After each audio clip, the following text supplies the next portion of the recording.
Last week, we wrote down a verb, which is an action word, on our paper, and then we drew lines that made us think of the same movement of that action word. Then we traced over our lines with our markers. Today, we're going to finish this artwork by coloring it in with colored pencils.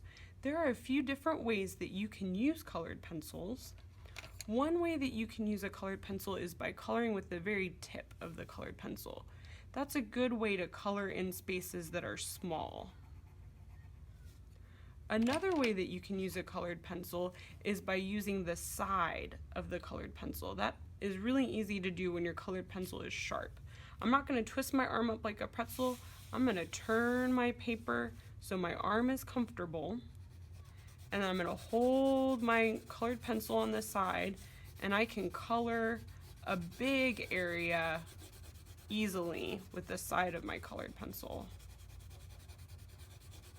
When I color that way, I create a light value. Value is how dark or how light a color looks. So by pressing down lightly, I create a light value.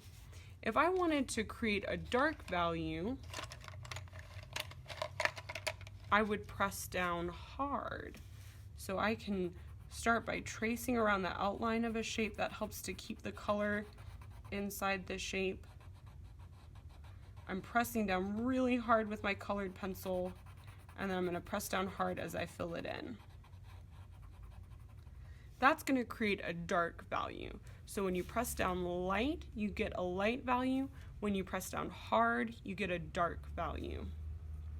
Another thing that you can do is you can use your colored pencil to color over more than one shape. So if I wanted to color this entire spot the same color, I don't have to color inside the lines. What I can do is I can use the side of that pencil and just color right over my marker lines. A little bit of the orange pencil will end up on the marker line, but that's okay because the line will still show through. A lot of times when we're using colored pencils, we're going to end up with pencils that need to be sharpened. And I'm going to show you really quick an easy trick for sharpening your pencil.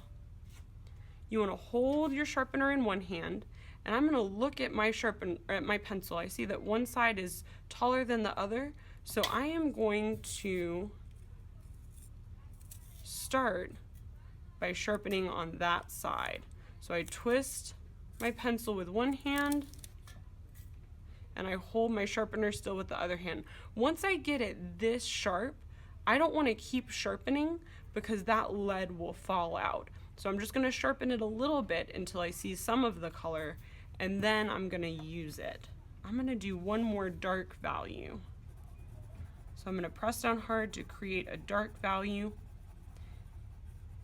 It is up to you which parts you want to color in with a dark value and which parts you want to color in with a light value.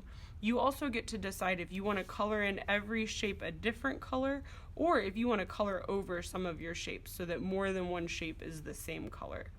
You're going to color in all of the shapes and all of the background on your paper. When you're finished, let your teacher know, and they will let you know what the next step is in art today.